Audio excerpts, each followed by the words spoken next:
You are listening to Words with the Mad Coach. I am Mad Coach. I am Mad Coach. I am.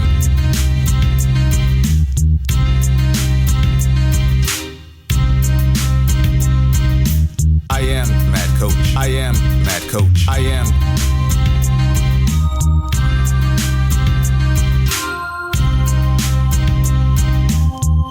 You are listening to Words with the Mad Coach. So first we want to take a trip back in time and look at the overall experience that automatically goes to Masvidal. Just too many fights and over 120 rounds in his fight career. And you throw in all the street fighting he did with Kimbo Slice. So the fighting mindset is going to be with Masvidal. And I also want to give him that because this is his moment, considering that Usman's already the champion. So this is Masvidal's moment. This is his biggest moment. He's done everything right to put himself into this situation. So now it's just a matter of taking advantage of that situation.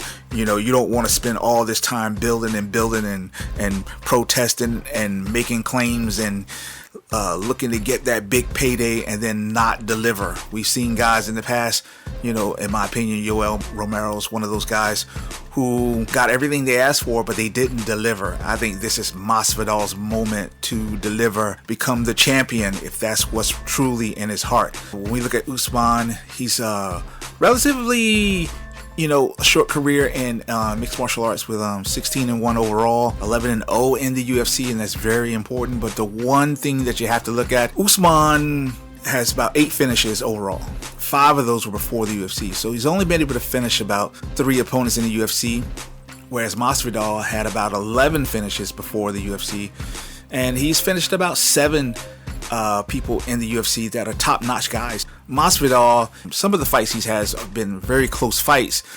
I think there's 3 or 4 split decisions, and that's pretty good considering who those fights were up against. Fought guys who you would consider world champions or world class because those guys have either held titles in other organizations.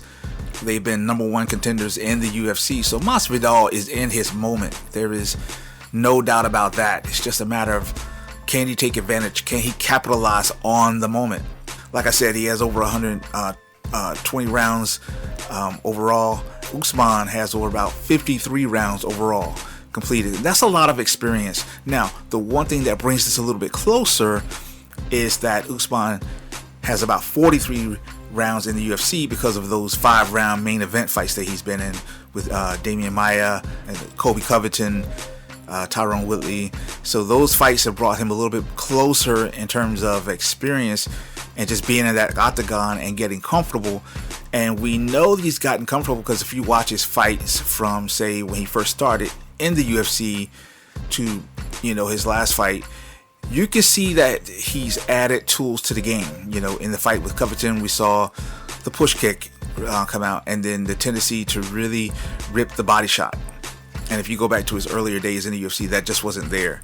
Masvidal has started to pick up his finishing rate in the UFC. One thing you have to pay attention to is that it's early on. So if he's going to catch Usman, it's got to be in rounds 1 and 2. And the reason I say that is because Usman has the tendency in round 1 to fall into this trap where he is pretty much just standing there after he throws shots. In other words, he throws his shots, whether he lands them or he misses them, he returns back to his base position. He doesn't angle off. He doesn't give you a lot of head movement. It's almost like he's probing you to get you to fire back so he can counter. But if you don't counter, he's pretty much just standing there. And that's a moment that Masvidal can use to take off and land a big shot. And we know that because we saw that tendency with Colby Covington, but we also saw it in another place that was very unique, Damian Maia. Damian Maia cracked Usman a couple of times whenever he was just kind of standing there after he would throw these shots and he wouldn't have any activity. So Usman can get caught early, and I think the difference, Masvidal has the power to take him out of there. And the other reason I say that round 2 is important is because Masvidal has shown the tendency to go from round 1 and jack it up in round 2. So if he can hurt him early on in round 1 and then bring the heat in round 2, we have a new champion, new welterweight champion. However, what he's got to pay attention to is it's a 5-round fight. Also with Masvidal, there is some tendencies that he's got to be aware of. One is that his ratio tends to drop off, and you'll see Masvidal do a little bit more grappling in rounds 3, 4, and 5. But the problem here is that it tends to be a little bit more defensive grappling. In other words, he's going to the grappling method either because he's tired or because he's on the defense. And Masvidal doesn't have a stoppage after round 3, whereas Usman has a stoppage in round 5. So when we're talking about that late power, or we're just talking about attrition, right now I'm going to lean toward attrition, just because Usman has shown the tendency in these 5-round fights to go from an output 50% in round 1, and he starts jacking it up to 60 and 70% output in rounds 3, 4, and 5. That's something that Usman brings to the table that it's not easily countered, because that's countered in the gym. You know, that's being completely aware who your opponent is, and you being able to train for that tendency where he's going to just keep bringing it, and you got to fight a 5-round fight with him. He even outpaced Colby Covington, which at that particular time, no one was doing that better than Covington. You would have to look to one of the fights that I would look to as a filter to kind of get an idea how this fight might look, is the fight with Max Holloway and Brian Ortega, T-City.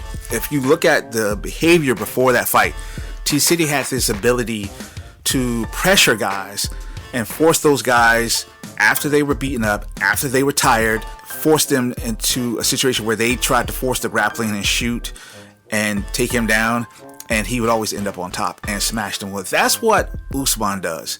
In order to beat him, you're going to have to do the same strategy that Max Holloway did. Max Holloway did that to T-City. So in other words, Max Holloway T-City'd T-City. And that's what Masvidal has to do to win. He's going to have to force Usman to try and take him down, to try and shoot on him, and then counter that.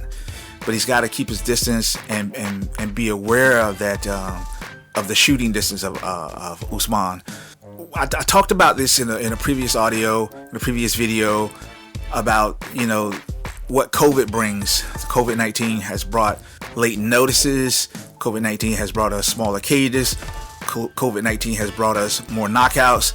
This is the time for Masvidal. If he's going to win, he's got to take advantage of this and take advantage of the surprise late notice. So maybe he's got a trick or two that Usman doesn't know about, and unleash it, you know, because like I said, he has the tendency to drop off after round 3. So in round 3 and then further on, his time to finish is going to be in rounds 1 and 2, and whatever tricks are in his bag, he's got to bring it. He can't expect Usman to go to sleep. Usman's output just seems to just ramp up and ramp up. He's going to look to try to finish Masvidal. Now, that being said, the other thing that Usman does that Masvidal could take advantage of is that Usman tends to chase a little bit. So if he's trying to bring this pressure and he gets a little overextended, Masvidal can catch him in between shots. Usman has a round kick when he's in the right stance. He has a round kick that's okay, but he tends to just leave it out there for a little bit, and this will allow you to grab the leg and try to take him down. I don't think Masvidal should try to grapple early, but if he makes it to the 3rd round and can get him down to the ground, he'll have a strong chance of keeping him on the ground. Usman doesn't really know how to navigate the landscape when he's circling after he throws an attack, when he's circling from his opponent, or even trying to cut the cage off. He has a tendency to do more chasing, so that's a great time to just force that a lot. Force him into that situation and crack him in the middle of those shots. He can crack him in the middle of kicks because the kick that he does throw to the legs is not well refined, and he doesn't throw a lot of them. Masvidal's going to have to throw more straight punches to the head to keep Usman in the upright stance, land leg kicks. He landed quite a few leg kicks against Wonderboy Thompson. When he fought Thompson, he landed quite a few leg kicks, but he gave up on it. And if he can keep that up, he can use straight strikes to push Usman back, keep him upright, and land the kicks, and wear his legs out. It'll make it hard for him to be taken down later on. When he fought Thompson, he got beat up to the body with that side kick of Thompson's. Well, Usman has picked up the body shot and that straight teep kick. So that's something that Jorge's going to have to watch out for, is not being blasted with that teep kick and becoming weakened over the course of the fight. Okay, so now let's take a look at what does Usman have to do to win the fight. And I pretty much outlined some of that, but I want to be very specific. Number one is, if he's going to engage in grappling, he'll do it when Masvidal puts his back up against the cage. Masvidal has this bad tendency to look for counters, and he kind of waits. He doesn't probe for the counter. He kind of waits for his opponent to do something, and then he chases the counter that way. So it kind of forces him to back up a lot toward the edge of the cage. I'll give Masvidal credit. He's a strong grappler and has more finishes in terms of submission than Usman does, and he goes for them a little bit more. But we don't want to run the risk of putting ourselves in a situation where we have to do that as a defensive measure. Another thing that Usman can do is take advantage of his fight IQ. So again, if you look at his 11 fights in the UFC, he has upped his repertoire. He's added tools, and he's just become a smarter fighter. So his fight IQ is going to be important. And then if he can control his tendency to want to outstrike the striker, I would say that just continue to be who you've been at this point. Go for the output, work the attrition. He has shown that not only will the output improve, but also his accuracy during those rounds. And if Jorge starts to slow down, he's become more of a stationary target.